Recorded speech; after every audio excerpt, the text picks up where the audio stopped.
Alhamdulillahilladzi hadana lihada wa ma kunna linahtadiya laula an hadana Allah. Asyhadu an la ilaha illallah wahdahu la syarikalah wa asyhadu anna Muhammadan abduhu wa rasuluh. Allahumma salli wa sallim wa barik ala sayyidina Muhammad wa ala alihi wa sahabatihi wa man da'a bida'watihi ila yaumiddin. Amma ba'du. Assalamualaikum warahmatullahi wabarakatuh. Mga kapatid sa pananampalatayang Islam, ngayong araw na ito, araw ng Sabado na ika-27 ng Marso, year 2021,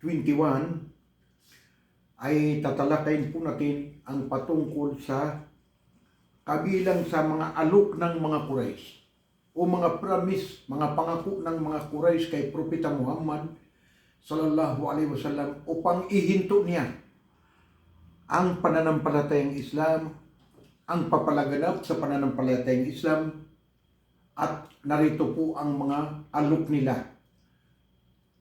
Narito po ang kanilang mga pangako. Nang makita ng mga pagano ang lakas ng Muslim at ang kanilang tusok matapos yumakap ng Islam si Hamza at si Umar radhiyallahu anhuma, sila ay nagpulong-pulong at nag-uusap-usap upang talakayin ang pinakamaayos na hakbang na kanilang maiharang sa Propeta Muhammad sallallahu alaihi wasallam at sa mga Muslim. Napakalaki ang inggit at napakalaki ang pagmumuhi ng mga paganong Muslim, mga paganong Arabo na mga Quraysh kay Propeta Muhammad sallallahu alaihi wasallam, sapagkat napag-isipan nila na malapit ng mawasak at mawala ang kanilang relihiyon, na mali na relihiyon, napakamali na relihiyon, ang pagsamba sa mga rebulto, sapagkat walang kabuluhan ang mga rebulto na yan. Kaya gumawa sila ng mga kung anumang mga promise, mga pangako na ialok nila kay Propeta Muhammad sallallahu alaihi wasallam. At sa kanilang pagpupulong na ito, sinabi ng pinakikinggan nilang pinuno na si Utbah ibn Rabi'ah al-Sahmi, na nagmumula sa Banu Abdus Shams ibn Abdul Manat, mga tribu ng mga Quraysh o mga clan ng mga Quraysh. At ito ang kaniyang sinabi: "O kayong mga Quraysh, maaari ko bang kausapin si Muhammad at alokin ng mga ilang bagay na maaari niyang matanggap ang iba sa kanya at ibibigay natin sa kanya upang tayo'y matigilan at upang tayo'y manahimik?" Ang kanilang sagot: opo, pwede. O Abul Walid, isang nickname niya si Abul Walid, ibig sabihin ama ni Walid. At sa ganun, pumunta ka sa kanya at kausapin mo, sabi ng mga Quraysh, tribong Quraysh. At siya'y umalis patungo sa sugo ng Allah subhanahu wa ta'ala, na siya'y nakaupo sa masjid na nag-iisa at sinabi: "O pamangkin." Tawag nila kay Propeta Muhammad ay pamangkin.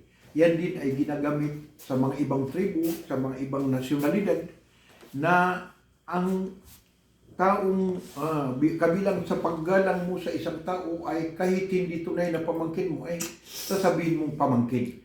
At sa katunayan, ang mga tao na yan, karamihan sa kanila, maliban sa mga alipin na ibininta sa Makkah sa panahon na yan, ay mga parinti ni Propeta Muhammad alayhi salatu wasalam. Sumaka niya nawa ang pagpapala at kapayapaan. At ang sabi nila: "O pamangkin, katotohanan, ikaw sa amin ay tanyag sa kaniyang mabuting kalagayan at lipi."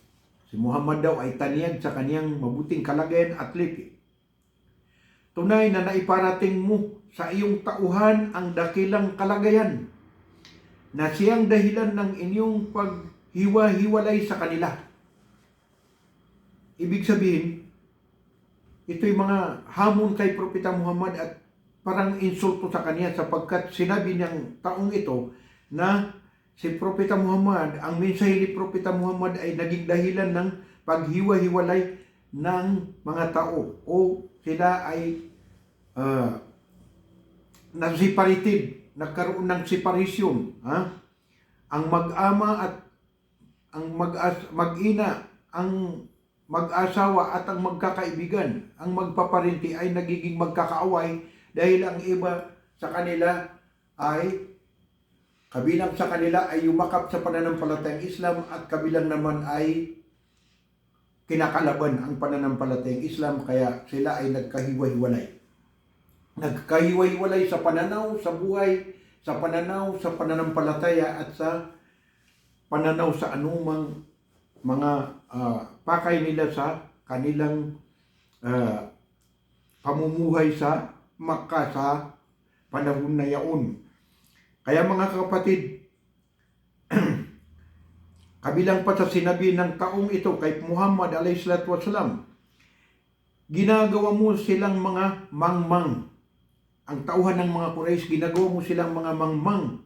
Minamaliit mo ang kanilang mga Panginoon at pananampalataya at ginawa mong di sumasampalataya ang kanilang mga ninuno. Pakinggan mo ako sa mga bagay na aking iaalok sa iyo. Pag-iisipan mo at baka may maaari kang tanggapin sa Kanya. Sinabi ng sugo ng Allah, sumakanya nawa ang pagpapala at kapayapaan. Sabihin mo na, O Abul Walid. Sabihin mo na ang gusto mong sabihin.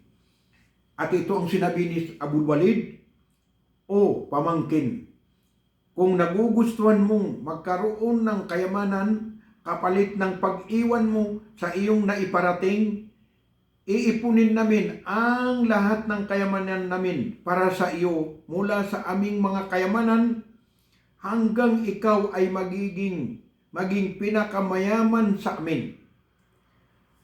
Kung ang nagugustuhan mo naman ay kapangyarihan, kapalit ng iyong naiparating, ikaw ay aming gagawing pinuno sa aming lahat. Ng kapasihan ay manggagaling lamang sa iyo. Ang lahat ng kapasihan, ikaw lamang ang magdesisyon at ikaw ang masusunod. Kung ang magugustuhan mo ay magandang babae, pumili ka ng napakagandang mga babae mula sa mga Quraysh at paaasawahin ka namin ng 10 sa kanila. Kung ang nagpapakita naman sa iyo na engkanto ay hindi namin kayang gamutin, kukuha kami ng mahusay na manggagamot para sa iyo at guguluhin namin ang aming kayamanan gugugulin namin ang aming kayamanan upang ikaw ay gumaling lamang. So, yan ay napakalaking insulto sa Propeta Muhammad a.s.w. kasi sila ay naniniwala na si Propeta Muhammad s.a.w. ay napakataas, marangal ang kaniyang plano, ang kaniyang relihiyon. Ngunit dahil sila ay nasanay sa kanilang pamumuhay na sumasamba sila sa rebulto at ang malaking income ng Makkah ay nanggagaling sa mga sakripisyo na inialok ng mga ibang tribu sa buong Arabia na dinadala nila sa Makkah. Kaya hindi nila gusto na lumaganap ang relihiyon ni Propeta Muhammad sallallahu alaihi wasallam. Kaya mga kapatid, tingnan natin kung ano ang sinabi ni Propeta Muhammad sallallahu alaihi wasallam.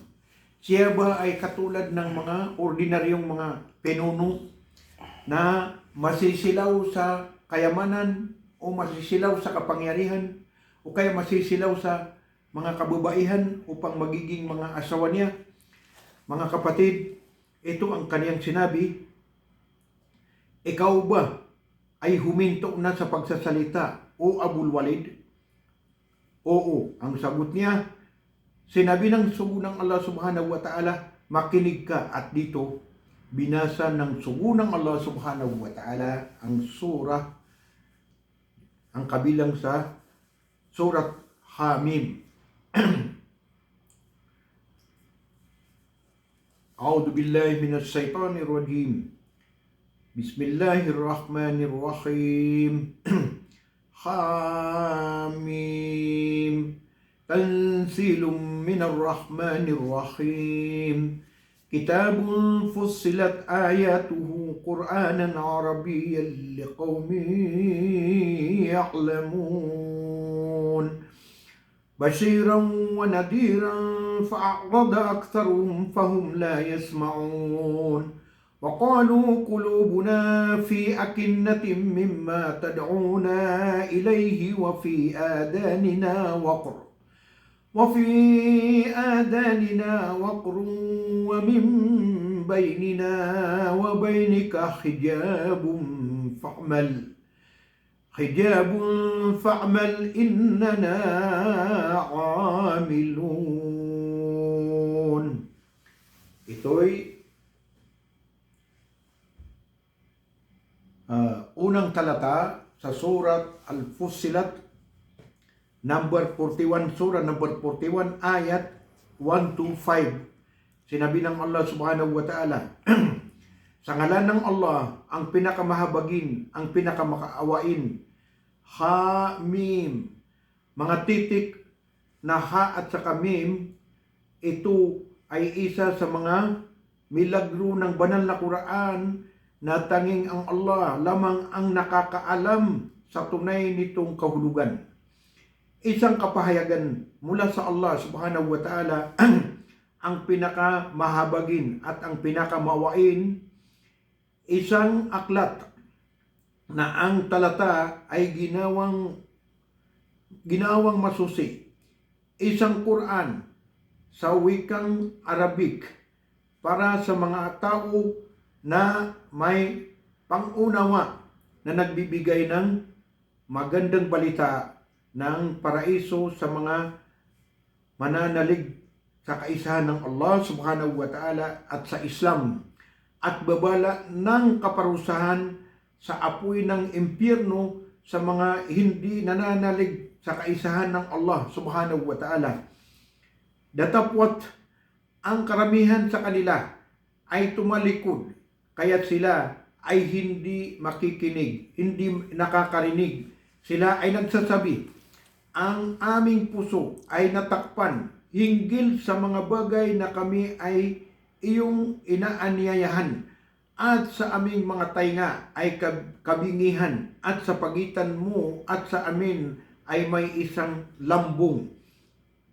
Kaya't gawin mo lang gusto mong gawin, gagawin namin ang nais naming gagawin.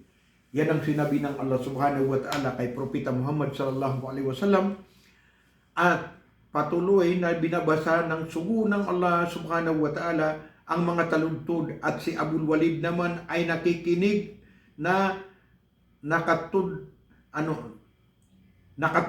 ang kaniyang mga kamay sa kaniyang likod, at nang umabot ang pagbabasa ng sugo ng Allah subhanahu wa ta'ala sa sinabi ng Allah sa banal na Quran na ito, sinabi niya, فَإِنْ أَعْرَضُوا فَقُلْ أَنذَرْتُكُمْ صَاعِقَةً مِثْلَ صَاعِقَةِ عَادٍ وَثَمُودٍ. Datapwat, kung sila ay magsitalikod, yung ipagbadya, o Muhammad sallallahu alaihi wasallam, aking binigyan kayo ng babala ng isang sa'iqa, matinding pagkidlat. Ang sa'iqa ay magtinding pagkidlat na katulad ng sa'iqa o pagkidlat na nagwasak sa pamayanan ng Ad at saka Thamud. Kaya mga kapatid, itinakip ang kaniyang kamay si Ibnul Walid itinakip ang kaniyang kamay sa bibig ng sugo ng Allah subhanahu wa ta'ala at hiniling sa kaniya na huwag na ituloy ang kaniyang pagbabasa sa takot na mangyari itong matinding kaparusahan. So ibig sabihin, nakapaniwala, pinaniwalaan ng taong na yan na mangmang na ang babala ng Allah subhanahu wa ta'ala, ang salita ni Muhammad na galing sa Allah subhanahu wa ta'ala ay katotohanan.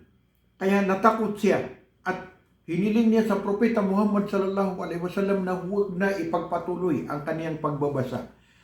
Nang umabot ang sugo ng Allah sa taludtod na nangangailangan ng pagpapatira pa.